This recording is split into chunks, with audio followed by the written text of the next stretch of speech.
This happened a few months ago. I've been driving for Lyft for a few years now, and I usually stick to late night shifts. The roads are quieter and the tips are better, but there is a trade-off. Every once in a while, you get a story that sticks with you, and not in a good way. I'd always thought of myself as careful. I've dealt with my fair share of odd passengers, but nothing, and I mean nothing, even came close to being as strange as what I'm about to tell you. I didn't have a dash cam at the time, and that night was the main reason I installed one.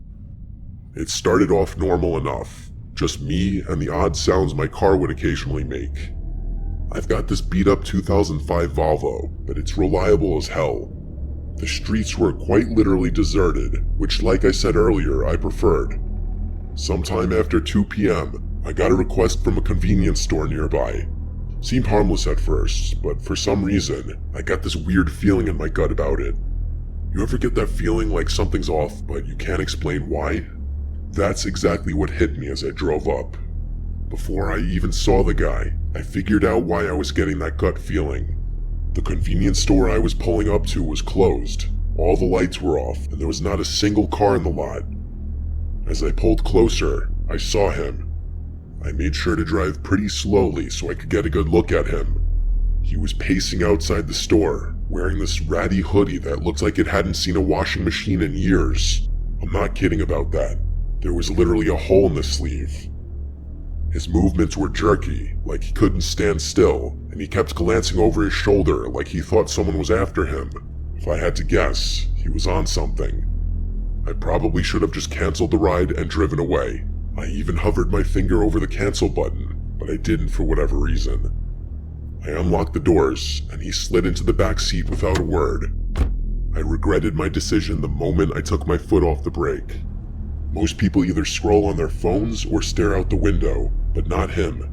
He just sat there, staring at me through the rearview mirror, not blinking, not looking away, just staring directly at me.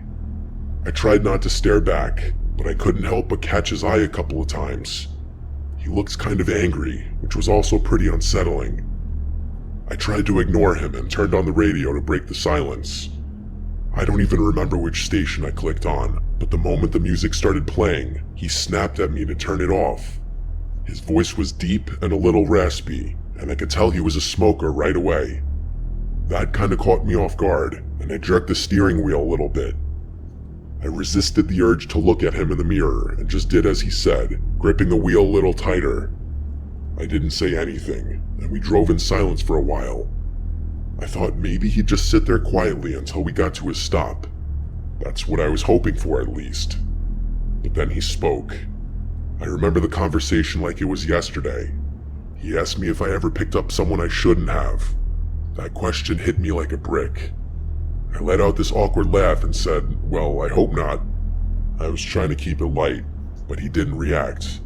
He just leaned back and muttered something to himself that I couldn't hear. Then he started going on about how he used to be an Uber driver and he quit because some punk stole some stuff from his car. He was slurring his words a bit, so I couldn't make out everything he said, but I got the gist of the story for the most part. I looked in the mirror once or twice while he was telling me the story, and I realized he was smiling the whole time, which was incredibly unsettling. A normal person wouldn't smile talking about something like that. He concluded his story by saying, "It's funny how much trust you put in someone sitting right behind you." That comment was what did it for me. I started thinking about him as more of a threat than just a crazy drug addict. Unfortunately, there wasn't much I could do about it. I felt my pulse speed up. I kept my eyes on the road, but my mind was spinning. I glanced at the GPS, focusing on the destination like it was some kind of lifeline, but the guy did not know when to stop talking. He kept babbling about nonsense, some of it concerning and some of it just gibberish. I honestly couldn't keep up. Eventually, he started apologizing to someone, although I don't think it was me. He began insinuating that he had just done something awful and that he was a bad person. He kept saying, "I didn't mean it," repeatedly, followed by a few frantic "I'm sorries." I didn't respond, worried that he'd do something if I did. I didn't know what he'd done or what he was capable of, but I wasn't about to find out. We were only a few minutes from his stop when he snapped out of his muttering haze and yelled at me that I had missed the turn. I didn't miss it. The GPS clearly showed we were on track, but I slammed on the brakes anyway, mostly out of fear. He demanded that I pull over, so that's what I did. My hands were shaking at that point. I just wanted the nightmare to be over. As soon as I shifted into park, headlights appeared behind us. It was a police car. I said a silent prayer and watched as it crept down the road, its spotlight briefly sweeping over my car. The guy in my back seat slouched down like he was trying to stay out of sight. I turned my head and saw him lying almost perfectly flat on my back seat with his eyes closed. I whipped my head back around before he saw me, trying to keep my breathing steady. He stayed in that position for a really uncomfortable amount of time. I wanted to ask him to leave, but decided against it. Eventually, he lifted his head and told me I had gotten lucky. Before I had a chance to do anything, he opened my car door and disappeared. I ended up calling my shift short after that. I was shaken up and didn't feel like driving around anymore. It wasn't until a few weeks later that I came across something on my phone that proved how dangerous of a situation I had been in. According to a news article, a convenience store had been robbed on the night I picked up that passenger. It was 2 blocks from where I had picked that guy up. It makes me sick knowing I was inches away from a dangerous criminal who could have harmed me if he had chosen to. I'm a little scared to contact the police about this. I try to avoid law enforcement for various personal reasons I won't get into. I'm not really sure if my report would even help. Either way, I'm much more cautious about who I let in my car.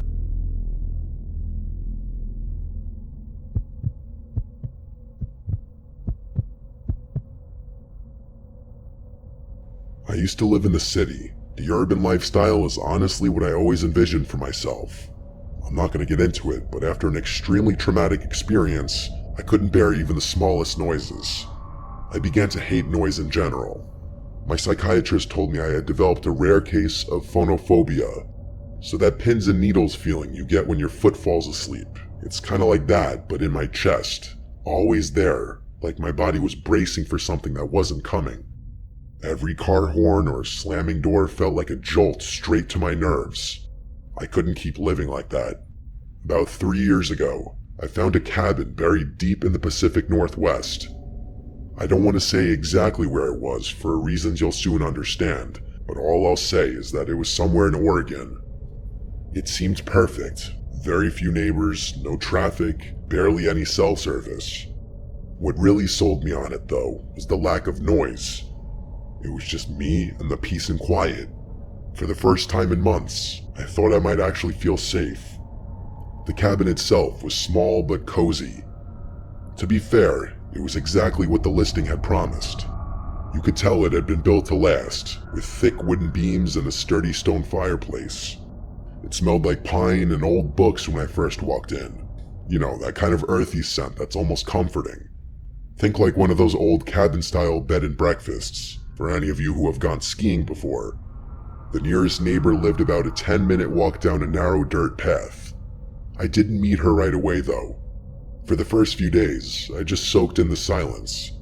I'd wake up to the sound of birds instead of sirens, and at night, the only thing I heard was the wind brushing through the trees.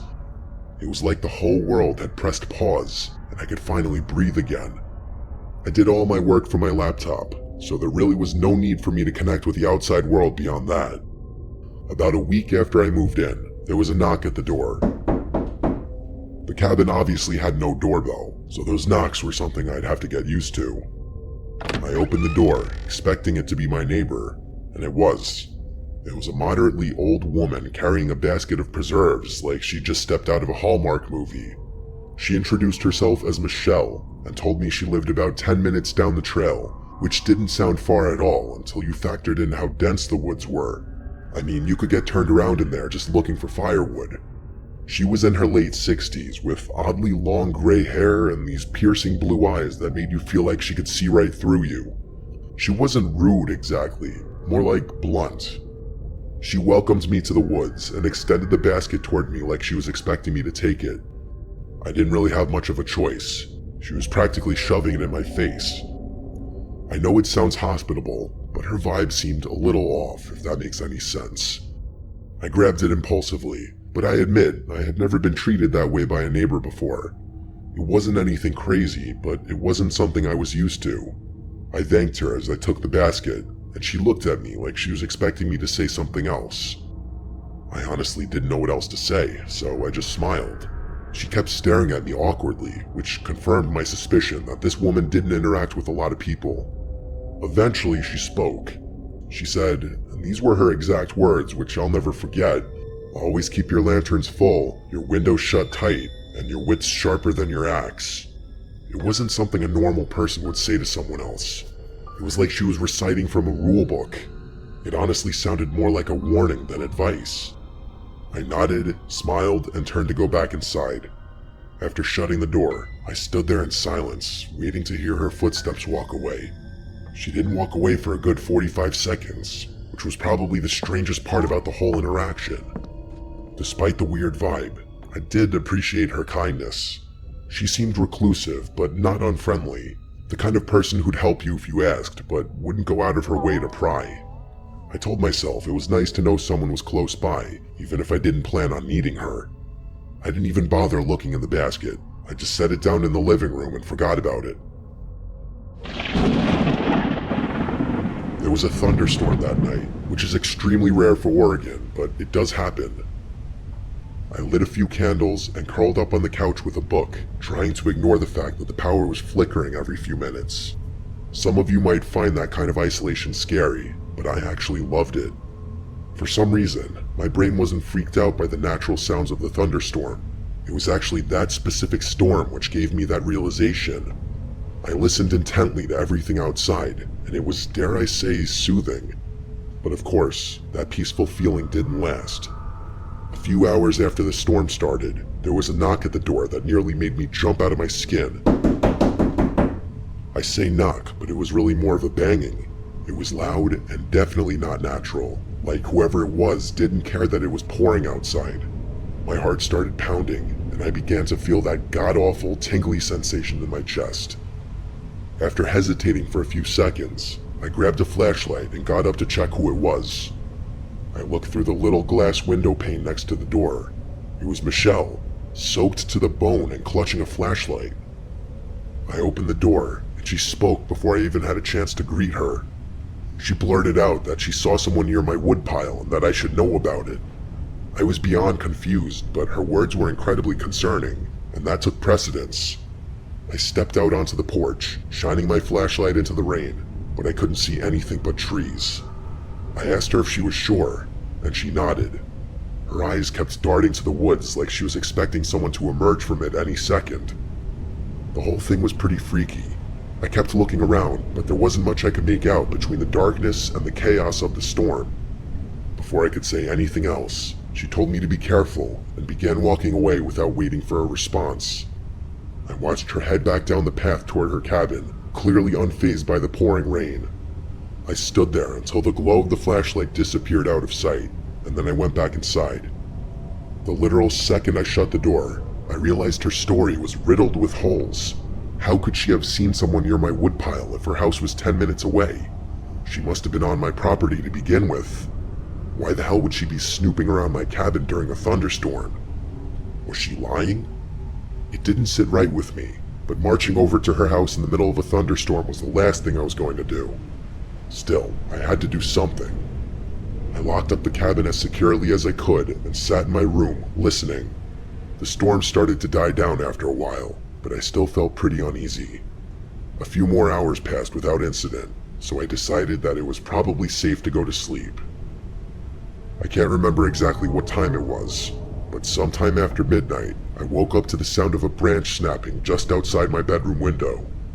I'm a really light sleeper, so I was 100% positive it was a branch snapping and not something else.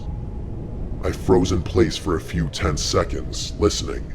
Eventually, I crept to the window, half hoping I wouldn't see anything. At first, I didn't, but then I spotted her. Michelle. She was standing at the edge of the woods, her body angled away from my house. I could tell it was her because her hair was so long and disheveled. I strained to make out more, but being as there was only moonlight to help me see, it was no use. I saw her beginning to turn around, so I ducked beneath the window before she could catch me looking at her. I stayed crouched there for what felt like forever. When I finally mustered the courage to peek again, she was gone. I genuinely didn't know what to do. I hadn't exactly pegged her as dangerous, just weird. But at that point, I was having second thoughts. It didn't make sense. Why would she try and warn me earlier if she was the one poking around? I didn't sleep for hours. I was pretty dead set on just staying up until sunrise. A few hours passed, and I was starting to get tired. As I finally began letting my guard down, there was a knock at the door. It wasn't like the banging from earlier. It was actually kind of quiet. Still, I wasn't going to get up under any circumstances. The pins and needles started up again as I quietly made my way over to the door. I took an inconspicuous glance through the pane and froze in horror. It wasn't Michelle. It was a burly-looking bald guy with a thick beard. I had to fight every bone in my body not to yell out in fear. The situation instantly went from a 6 to a 10. As quietly as I could, I retreated to my bathroom, locked the door, and called the police. As I was on the phone with them, I started to hear banging on the front door, like someone was repeatedly smashing it with a heavy object. The operator told me help was on the way and instructed me not to hang up. I sat there more terrified than I'd ever been in my entire life. Eventually, the front door gave way, and I heard it crash open. I genuinely thought I was going to die. That man, whoever he was, started smashing things in my cabin. At least that's what it sounded like. All I could hear was the sound of glass breaking and wood splintering. I didn't dare make a sound. Luckily, that man didn't seem to look for me, because I never heard his footsteps leave the living room. Eventually, the smashing sound stopped, and I was sitting in complete silence again. I had been fighting off a panic attack the whole time. To my surprise, the police actually arrived pretty quickly, but not soon enough to catch that guy in the act. He was long gone. I pleaded with the officers to help me out, but they were downright useless. They did a pathetic search of the surrounding property, but that was it. They wouldn't even agree to search the woods, saying that it was too dense and they were unlikely to find him there anyway. I begged them to accompany me to Michelle's house at least, which they agreed to. When we got to her property, my jaw literally dropped. The entire cabin was abandoned. The cops confirmed this and said no one had lived there in decades. I told them they had to search it for squatters, but they told me there was no reason for them to do that. They tried to tell me that there was no clear signs of habitation, so it would be a waste of time. I damn near lost my mind when I heard them say that. I tried to argue, but they more or less told me that living in the woods was a risk I was taking and was not their problem. They left after that, which infuriated me. I obviously moved out of that cabin, but not before spending one more night there. It was awful, but I made it through without anything happening. Things have been good for me since then, but I still constantly think about this experience. Some of my superstitious friends have theorized that Michelle was actually a spirit that was trying to protect me, and that she was really just trying to watch over my property for whatever reason. I don't believe in the paranormal, so I think it's much more likely that two people, her and that man, had been squatting in that abandoned cabin.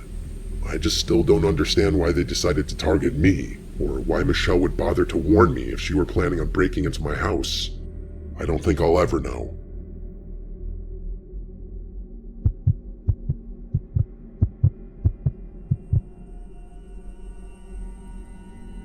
My name is Luke. My girlfriend Catherine and I met 3 years ago as freshmen in college. We go to Stanford, which has been my dream school since I was like 8. Neither of us are from California. Pretty far from it, actually. We're both from Ohio, her from Cincinnati, and me just outside Columbus.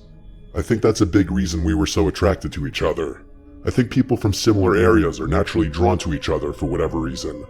Stanford's not a huge school, but most of the student body is originally from California, so us being from the Midwest definitely differentiates us. One of the traditions we've created is how we split Christmas between our families. Catherine's popular amongst my relatives, so her presence is always appreciated and welcomed, damn near expected at this point. Since her house is just a 2-hour drive from mine, we decided early on to spend Christmas Eve with my family, who celebrates Christmas Eve night, and then drive through the night to her house for Christmas Day. Until I met her, I didn't realize that most families celebrate Christmas the day of, not the night before. Oddly enough, my favorite part of the holiday isn't Christmas Eve or Christmas Day though. It's that late night drive. It's become its own little tradition, something we both look forward to every year. The first time we did it still remains one of my favorite memories with her. Because of where I live, the quickest route from my house to hers doesn't take us on a major highway. Most of the route is quiet back roads, just fields, trees, and the occasional distant farmhouse. It's always really late at night when we do it, so in combination with the secluded route, we rarely encounter any other cars. It feels like the world is asleep, and we have it all to ourselves. Don't laugh, but we always blast Juice WRLD during the drive. His music has been a shared obsession since we met. I know his music is a little cringy, but something about singing the lyrics together is really special. It's like we're in sync. This past Christmas Eve started like any other. After a wholesome night with my entire extended family, we packed up my car around midnight and hit the road. The snow was falling lightly, and the roads were deserted as expected. With the music and heat cranked up, everything felt perfect. That all changed in an instant though. What I'm about to describe to you is still one of the most unsettling things I've ever experienced. Probably the most unsettling thing. I was driving along when the music was interrupted by my phone ringing. I glanced down, a little irritated that I'd be getting a call this late. It was an unknown number. I ignored it without thinking. Probably a scam call. Those things are constant these days. Catherine made a joke about how committed those call center guys must be making calls on Christmas. I laughed in agreement, and that was that. But then, a few minutes later, my phone rang a second time. I again looked down and saw that it was another unknown number, probably the same one as before. I sighed, irritated, but let it go to voicemail. Catherine glanced at me and raised her eyebrow, but didn't say anything. I tilted my phone towards her to show her that it was an unknown number, and she said, "That's so weird," with a confused look. I didn't respond. Instead, just shrugged my shoulders. The music eventually resumed, and I tried to take my mind off the phone calls. But of course, not 2 minutes later, my phone rang again. I was pissed at that point, cursing under my breath as I fumbled wildly for my phone. I snatched it from the console and swiped aggressively across the screen, ready to tell whoever it was to screw off for spamming my phone. I could tell I startled Catherine, as her body tensed up with my sudden movements. In hindsight, I probably overreacted, but I was sick of being harassed. I basically barked hello into the phone with as sharp a tone as I could muster. I expected a scam script to begin, but I was instead met with silence. I turned up the volume in my car and immediately picked up on a faint static coming from the other side of the line. I was about to hang up when a man's voice spoke. The voice didn't belong to anyone I knew. "Hello, Luke." I was so caught off guard I nearly swerved off the road. I couldn't speak. I felt my whole body starting to itch, which always happens to me when I'm nervous. Before I could respond, the man continued. He started reciting personal information, my full name, my address, details about my life that no stranger should know, details that no stranger could know. My mind was racing, trying to make sense of it. I wanted to pull over on the side of the road, but I kept driving like I was in some kind of trance. I considered shouting at him, but decided that anger wasn't the best resource in a situation like this. After he paused for a few tense moments, I finally spoke. I asked him what he wanted in a steady voice, trying to hide the fear I was feeling. The voice paused before delivering the words that made my blood run cold. He said that he wasn't here for me, that he was here for Catherine. Hearing my girlfriend's name was about 100 times more terrifying than hearing my own, and the horrified expression on her face told me that she was just as shocked as I was. I blurted out that I didn't know a Catherine, that he must have the wrong number. The man chuckled before saying, "She's sitting right next to you." That was too much for me. I pulled over on the side of the road. I had no choice. My hands were literally shaking in fear. I was about to say something when Catherine reached into my lap in one fluid movement and hung up the phone. Just like that, I literally screamed in her face, demanding to know why she hung up on a stranger that was making personal threats towards us. She didn't answer, just looked at me with wide, fearful eyes. I desperately tried to call the number back, once, twice, 3 times, but it never went through. Catherine told me to keep driving, which I ultimately did, but not before questioning her. She told me she was scared and that I couldn't blame her for hanging up, which I guess was fair. I drove off in silence, but I still couldn't understand why she'd hang up the phone. I don't know whether I was more furious or afraid. Part of me was expecting that number to call back, but after about 10 minutes, I felt like it was increasingly unlikely. At one point, I looked over at Catherine and saw tears in her eyes. She told me she didn't feel safe, which I empathized with. Something in the pit of my stomach gnawed at me though. Catherine and I had been through enough in our relationship to know that trust didn't always come easily.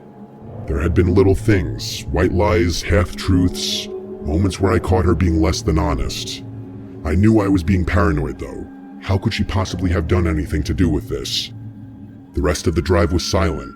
I didn't play the music again, and neither of us spoke. My mind was still spinning with a million unanswered questions. Who the hell was that guy? How did he know so much about me? Only my family knew where we were driving that night, and they'd never pull a stunt like this. I was 100% sure of it. I couldn't think of another explanation though. Even when we finally pulled into Catherine's driveway, I didn't feel much better. It's been almost a month since this happened, and I have yet to get my answers. Neither of our family members were responsible. We asked all of them. Catherine swears she's just as clueless as I am, which leads me to believe the person on the other end of the phone call had sinister intentions. You might think I'm overreacting to a harmless prank, but I'm telling you, other than our family members, there are no people on Earth who knew Catherine and I would be driving that night. I've been really tense ever since. I can't help but brace myself every time my phone rings. I know he's going to call me again eventually. It's just a matter of time.